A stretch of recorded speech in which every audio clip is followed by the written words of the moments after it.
Hello everyone, today we will discuss about members meeting. So member क्या होता है? Company के जो शेयर होल्डर्स होते हैं वो क्या होते हैं? कंपनी के मेंबर्स। और जब शेयर होल्डर्स की मीटिंग होती है तो वो कौन सी मीटिंग होती है? Members meeting.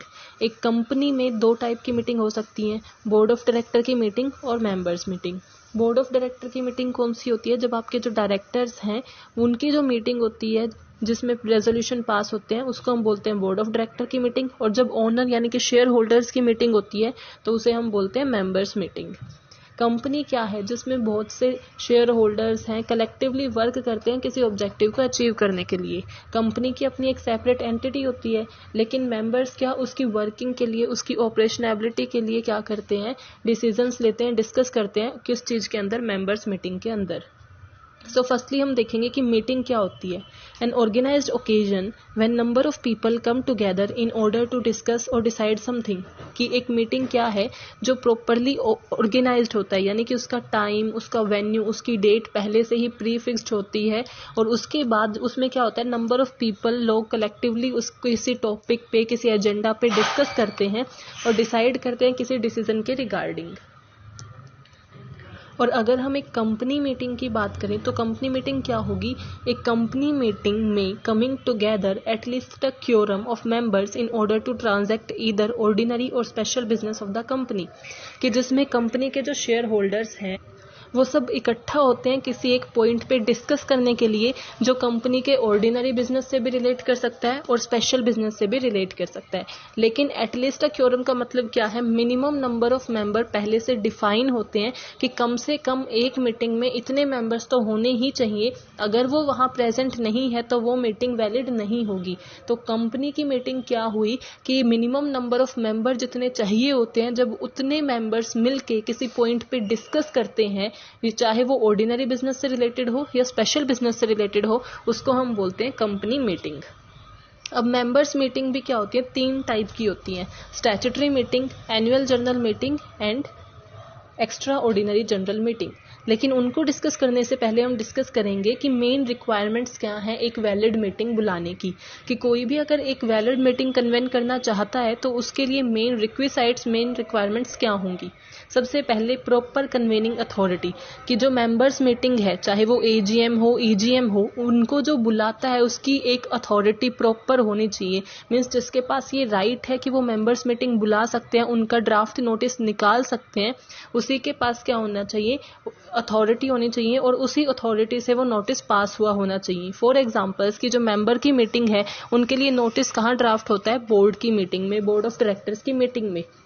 तो अगर बोर्ड ऑफ डायरेक्टर की मीटिंग में नोटिस ड्राफ्ट नहीं हुआ है तो मेंबर्स मीटिंग नहीं होगी। या फिर वो जब स्पेशल केसेस में होता है कि मेंबर अपनी ही रिक्वेसाइट्स पे मीटिंग बुलाते हैं, तो जो भी एक प्रॉपर अथॉरिटी है, चाहे वो बोर्ड ऑफ डायरेक्टर्स हो या मेंबर्स देमसेल्व्स हो, कोई भी हो, उनकी प्रॉपर कन्वेनिंग अथॉरिटी होनी चाहिए। यानी कि वही कन्वे कर रहा हो जिसके पास अथॉरिटी। सो सेकंड क्या है? Proper notice. कि अब हमें पता तो चल गया कि प्रॉपर कन्वेनिंग अथॉरिटी है, जैसे बोर्ड ऑफ डायरेक्टर्स है, तो वो क्या करते हैं? नोटिस को ड्राफ्ट करते हैं और मेंबर्स को भेज देते हैं। उनकी एक टाइम लिमिट होती है कि 21 दिन पहले, जिस भी दिन के लिए आपने मीटिंग को सोचा है कि हम इस दिन मीटिंग रखेंगे मेंबर्स की, उससे 21 दिन, कम से कम 21 दिन पहले हमें मेंबर्स को वो नोटिस देना होता है। सो जो प्रॉपर नोटिस यानी कि उसका जो फॉर्मेट है, उसकी जो रिक्वायरमेंट्स हैं वो फुलफिल करनी चाहिए। अब नोटिस का क्या होता है? उसकी ड्यूरेशन, सबसे पहले ड्यूरेशन की 21 दिन पहले उनको मिल जाना चाहिए। कम से कम 21 डेज होता है कि जो भी आपके मेंबर्स हैं, जितने भी मेंबर्स हैं, सबको नोटिस जाना चाहिए। ऐसा नहीं है कि आधों को भेज दिया, आधे मेंबर्स को नहीं भेजा। जितने भी मेंबर्स हैं सबके पास नोटिस जाना चाहिए, और at least 21 days before. Agenda of meeting. कि जो आपका नोटिस होता है उसके साथ साथ एजेंडा ऑफ मीटिंग भी अटैच्ड होना चाहिए। एजेंडा ऑफ मीटिंग क्या होता है? कि आप मीटिंग में डिस्कस क्या करने जा रहे हो, वो टॉपिक उसके अंदर मेंशन कर देना। ये क्या होता है कि अगर आपके मेंबर्स की आप मीटिंग बुला रहे हो तो उसका एजेंडा अगर उन्हें पता होगा, उनको टॉपिक का पता होगा, तो वो प्रिपेयर होके आएंगे, उसके बारे में कुछ सर्च और रिसर्च करके आ सकते हैं। लेकिन अगर वो बिल्कुल अनअवेयर होंगे कि किस टॉपिक के बारे में डिस्कस किया जाता है, तो उसमें वो टाइम कंज्यूमिंग भी होगा और उसमें टाइम वेस्ट भी होगा उस टॉपिक को डिस्कस करने में ही। तो सबसे पहले एजेंडा ऑफ मीटिंग उसमें जरूर होना चाहिए, नोटिस के साथ अटैच होना चाहिए। ऐसा ना हो कि जब आपके मेंबर्स मीटिंग के लिए आ रहे हैं तो उन्हें यही ना पता हो कि मीटिंग बुलाई क्यों है। प्रोसीजर टू सेंड नोटिस, यानी कि जो नोटिस को सेंड करने का प्रॉपर प्रोसीजर होता है वो फॉलो करना चाहिए। पहले जो था वो ऑफलाइन था, लेकिन अब हम ऑनलाइन भी सेंड कर सकते हैं, मेल पे, व्हाट्सएप पे, जो भी मीन्स कंसेंट मिल रखा हो हमें मेंबर्स का, उसके थ्रू हमें क्या करना चाहिए, सेंड करना चाहिए notice. Date, time and venue of meeting, कि जो भी आप नोटिस दे रहे हो उसके अंदर डेट, यानी कि किस डेट को आपकी मीटिंग है, उसका टाइम क्या है, और वेन्यू क्या है, यानी कि कहाँ पे वो हो रही है, डेस्टिनेशन का, प्लेस का नाम उधर देना जरूरी होता है। नोटिस में date, time and venue mention होने चाहिए। नेक्स्ट इज क्योरम, ये हमने मीनिंग में भी किया था कि जो हमारी कंपनी है उसकी वैलिड मीटिंग तभी होगी जब हमारे मिनिमम मेंबर्स जितने रिक्वायरमेंट है, क्योरम जितनी रिक्वायरमेंट है वो प्रेजेंट होगी। अगर हमारे मिनिमम नंबर ऑफ मेंबर्स वहाँ प्रेजेंट नहीं है तो इसका मतलब हमारी मीटिंग वैलिड नहीं है और उसमें जो भी रेजोल्यूशन पास होगा वो भी इनवैलिड हो जाएगा। सो हमारी क्योरम प्रेजेंट होनी चाहिए, यानी कि मिनिमम नंबर जितना हमने वैल्यू फिक्स कर रखी है कम से कम उतने मेंबर्स तो होने ही चाहिए। देन चेयरमैन, यानी कि हर मीटिंग का कोई ना कोई चेयरमैन जरूर होता है जो सारी मीटिंग को एक तरीके से जज करता है, उसको रिप्रेजेंटेटिव होता है। सो जो भी हमारा चेयरमैन है, हमें हर मीटिंग का कोई ना कोई चेयरमैन होना चाहिए। वो पहले से डिसाइडेड भी हो सकता है, और अगर ऐसा टाइम है कि उस टाइम मीटिंग में चेयरमैन नहीं है तो जितने भी मेंबर प्रेजेंट हैं वो अपने कंसेंट से, वोटिंग के यूज करके वो क्या कर सकते हैं, खुद उनमें से ही किसी एक को चेयरमैन अपॉइंट कर सकते हैं।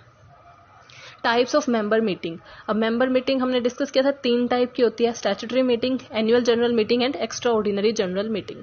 सो सबसे पहले हम डिस्कस करेंगे स्टैट्यूटरी मीटिंग। स्टैट्यूटरी मीटिंग क्या है, ये हमारे कंपनीज एक्ट 1956 में तो थी, लेकिन कंपनीज एक्ट 2013 में ये नहीं है, और इसे अब बुलाना, इसे कन्वे करना जरूरी नहीं है। Statutory meeting is the first meeting of the share holders of a public company, कि इसका मेन मोटिव क्या है कि ये सिर्फ पब्लिक कंपनी को ही कन्वेन करनी होती थी, हर टाइप की, हर काइंड की कंपनीज को नहीं करना होता था, सिर्फ जो हमारी पब्लिक कंपनी है उन्हें स्टैट्यूटरी मीटिंग बुलानी होती थी।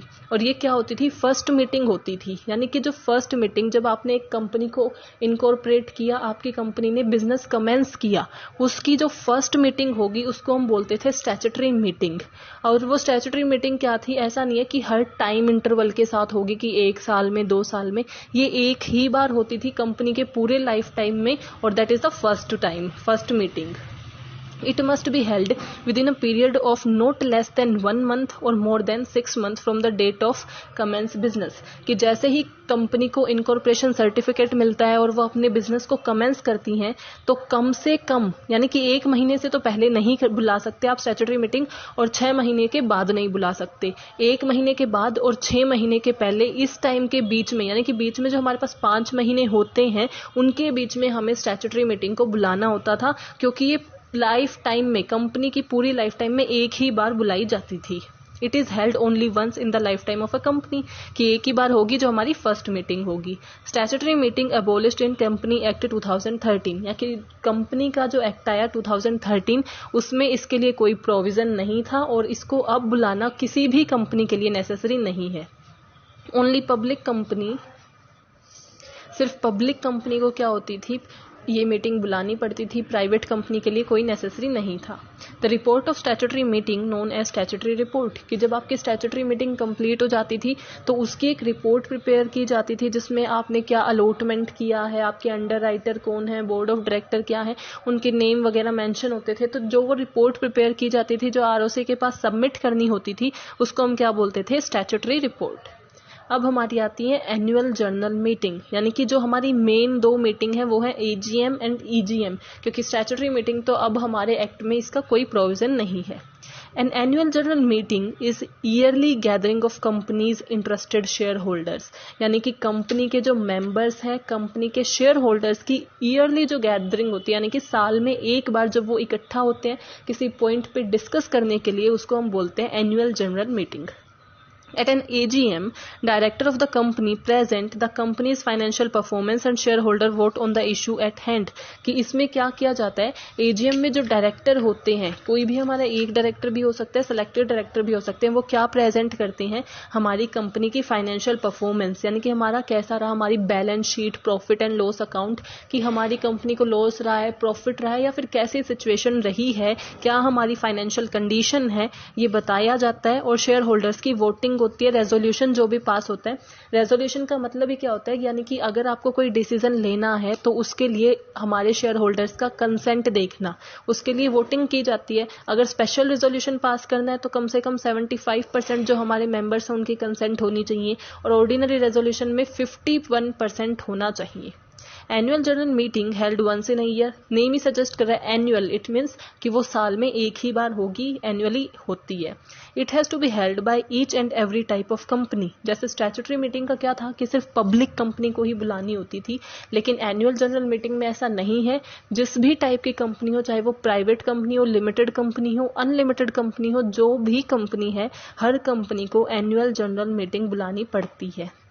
In annual general meeting businesses, special business और हमारा जो जनरल बिजनेस है वो डिस्कस होते हैं, यानी कि दो टाइप की हमारी डिस्कशन हो सकते हैं, विच इज रिलेट टू या तो हमारे ऑर्डिनरी या फिर जनरल बिजनेस से हो या फिर स्पेशल बिजनेस से हो।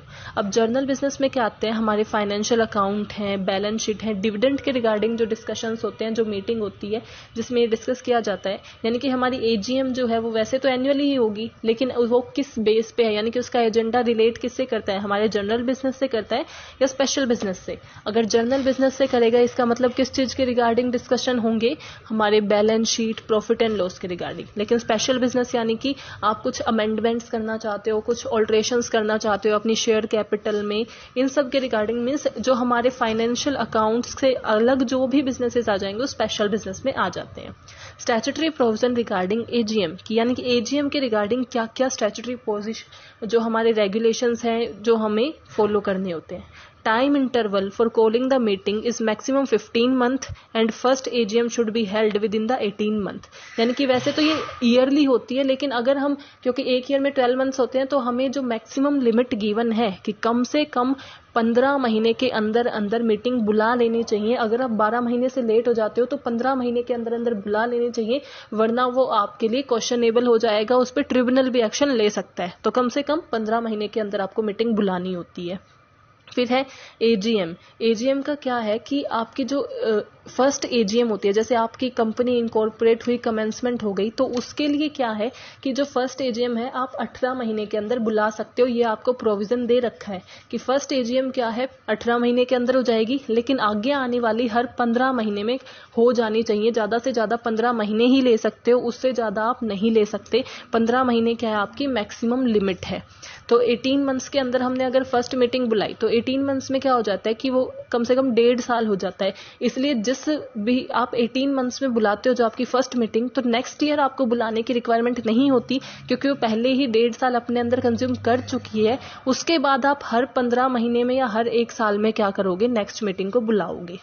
आपकी एजीएम के लिए आपको मेंबर्स को 21st डे बिफोर, आपको 21 दिन पहले क्या देना चाहिए, नोटिस दे देना चाहिए। Notice and place of meeting, यानी कि उस नोटिस में क्या होना चाहिए, जो हमने किया था कि एक वैलिड नोटिस कैसा होता है जिसके अंदर डेट, वेन्यू, प्लेस सब मेंशन हो, तो ये सब हमारा मेंशन होना चाहिए और कम से कम 21 दिन पहले सारे मेंबर्स के पास पहुंच जाना चाहिए। क्या था, साल में एक बार होती है, लेकिन मैक्सिमम लिमिट कितनी है कि कम से कम आपके पास सिर्फ 15 महीने ही हैं, उतने में आपको मीटिंग बुलानी ही पड़ेगी। पहली जो मीटिंग है वो 18 महीने तक हो सकती है, क्योंकि 18 महीने में 1.5 साल आ जाते हैं, इसलिए नेक्स्ट ईयर आपको मीटिंग बुलाने की रिक्वायरमेंट नहीं होती है। Consequences of not holding AGM, अगर आप एनुअल जनरल मीटिंग नहीं बुलाते तो उसके क्या कॉन्सिक्वेंसेज होते हैं। ट्रिब्यूनल कैन कॉल मीटिंग, कि जो हमारी ट्रिब्यूनल है, नेशनल कंपनी लॉ ट्रिब्यूनल, वो मीटिंग बुलाएगी और कंपनी को पेनल्टी भी देनी पड़ेगी। Then extraordinary general meeting, इसका सिंपल मीनिंग ये है कि एजीएम के अलावा जितनी भी शेयर होल्डर्स की मीटिंग होती है उनको हम बोलते हैं EGM, extraordinary general meeting. An extraordinary general meeting refers to any shareholder meeting called by a company other than its scheduled annual meeting, यानी कि उसकी जो ऑलरेडी शेड्यूल्ड मीटिंग होती है एनुअल मीटिंग, उसके अलावा जो भी शेयर होल्डर की मीटिंग बुलाई जाती है, कोई अर्जेंट मैटर आ गया, कुछ नई चीजें डालनी है, उससे रिगार्डिंग कंपनी जब भी शेयर होल्डर्स की मीटिंग बुलाती है तो वो कौन सी होती है, हमारी ईजीएम होती है। The extraordinary general meeting is utilised to deal with urgent matter that come up between annual shareholders meeting, यानी कि जो अर्जेंट मैटर्स आते हैं जिसके, क्योंकि वो एजीएम में हम डिस्कस नहीं कर सकते क्योंकि वो हो चुकी है, एजीएम मान लो हो चुकी है आपकी, और आपको अब अर्जेंट मैटर आ गया तो आपको शेयर होल्डर्स की फिर से मीटिंग बुलानी है, तो आप कौन सी मीटिंग बुलाते हो, ईजीएम, क्योंकि एजीएम तो साल में एक बार ही हो सकती है, ऐसा तो है नहीं कि आप बार बार एजीएम बुला रहे हो। Matters for EGM. अब ईजीएम कौन कौन से मैटर्स के लिए बुलाई जाती है? फर्स्टली हम ये बता दें कि ईजीएम का कोई टाइम लिमिट नहीं होता कि ये 1 साल में एक ही बार हो सकती है, 1 साल में 2 बार हो सकती है, या फिर 18 महीने में होनी चाहिए। जब जब कंपनी को रिक्वायरमेंट होती है शेयर होल्डर्स की मीटिंग की, तब तब वो ईजीएम बुला सकते हैं अकॉर्डिंग टू देयर मैटर्स। तो कौन कौन से मैटर्स हो सकते हैं? To make an alterations in memorandum of association और आर्टिकल ऑफ एसोसिएशन, कि कंपनी को अपने मेमोरेंडम में या आर्टिकल में कोई ऑल्ट्रेशंस करने हैं, तो उसके लिए हमें क्या चाहिए होता है? मेंबर्स का कंसेंट चाहिए होता है, रेजोल्यूशन चाहिए होता है, तो हम मेंबर्स की मीटिंग बुलाते हैं ईजीएम। अगर हमें फ्रेश डिबेंचर्स इशू करने हैं तो भी हमें रेजोल्यूशन चाहिए होता है, इसके लिए हम ईजीएम बुलाते हैं। शेयर कैपिटल्स को इंक्रीज करना है शेयर कैपिटल में, या कोई ऑल्ट्रेशंस करनी है, तो उसके लिए भी हम ईजीएम बुलाते हैं। और या फिर कोई भी अदर अर्जेंट मैटर, कोई भी मैटर्स आते हैं, अर्जेंट मैटर आते हैं, उसके लिए हम क्या बुलाते हैं? ईजीएम ही बुलाते हैं। Who may call such meeting?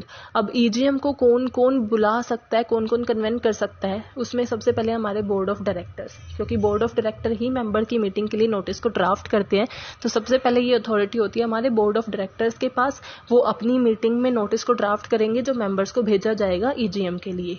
Second है by the board of directors on requisition of members, कि मेंबर खुद चाहते हैं कि उनकी मीटिंग हो, वो किसी टॉपिक पे डिस्कस करना चाहते हैं, इसीलिए वो बोर्ड ऑफ डायरेक्टर को क्या करते हैं? रिक्वेस्ट करते हैं कि आप प्लीज नोटिस ड्राफ्ट कीजिए मेंबर्स की मीटिंग का। कि बुलाते तो बोर्ड ऑफ डायरेक्टर ही है, लेकिन रिक्वेस्ट किन्होंने की होती है? मेंबर्स ने की होती है। Next is by the requisition of members themself, यानी कि बोर्ड ऑफ डायरेक्टर को उन्होंने नहीं बोला, मेंबर्स ने खुद ही अपनी मीटिंग बुला ली। उन सब चाहते थे, जो हमारे मेंबर्स हैं उनकी जो मेजोरिटी चाहती थी कि मीटिंग हो, कंसेंट था, तो उन्होंने खुद की रिक्विजिशन से ही क्या किया? मेंबर्स की मीटिंग बुला ली। By the National company law Tribunal, हमारी जो एनसीएलटी है, वो जब चाहे तब मेंबर्स की मीटिंग बुला सकती है, उसके पास कंप्लीट अथॉरिटी होती है मीटिंग बुलाने की। तो जो ईजीएम है वो एनसीएलटी बुला सकती है। So I hope you are clear with this topic. If you have any doubt, please mention in comment section. Thank you, keep supporting, and don't forget to like, subscribe and share my channel. Thank you.